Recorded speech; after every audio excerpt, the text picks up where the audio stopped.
بسم اللہ الرحمن الرحیم۔ السلام علیکم ورحمۃ اللہ وبرکاتہ۔ آج کی آیت سورۃ البقرہ، آیت نمبر 142۔ اعوذ باللہ من الشیطان الرجیم۔ سیقول السفہاء من الناس ما ولاهم عن قبلتهم التي كانوا عليها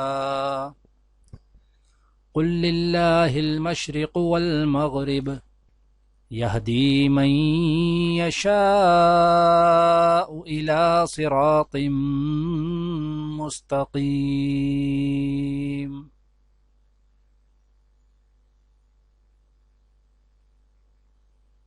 ندان لوگ ضرور کہیں گے، انہیں کیا ہوا کہ پہلے یہ جس قبلے کی طرف رخ کر کے نماز پڑھتے تھے اس سے یکا یک پھر گئے۔ اے نبی، ان سے کہو مشرق اور مغرب سب اللہ کے ہیں، اللہ جسے چاہتا ہے سیدھی راہ دکھا دیتا ہے۔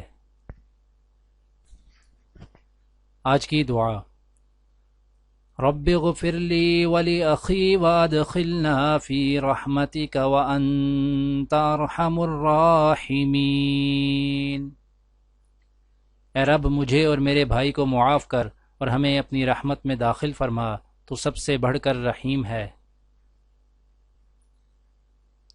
آج کی حدیث: حضرت ابو ہریرہ رضی اللہ تعالیٰ عنہ سے روایت ہے کہ رسول اللہ صلی اللہ علیہ وآلہ وسلم نے فرمایا کہ ہمارا پروردگار بلند برکت والا ہے۔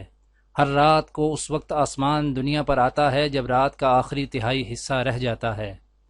وہ کہتا ہے کوئی مجھ سے دعا کرنے والا ہے کہ میں اس کی دعا قبول کروں، کوئی مجھ سے مانگنے والا ہے کہ میں اسے دوں، کوئی مجھ سے بخشش طلب کرنے والا ہے کہ میں اس کو بخش دوں۔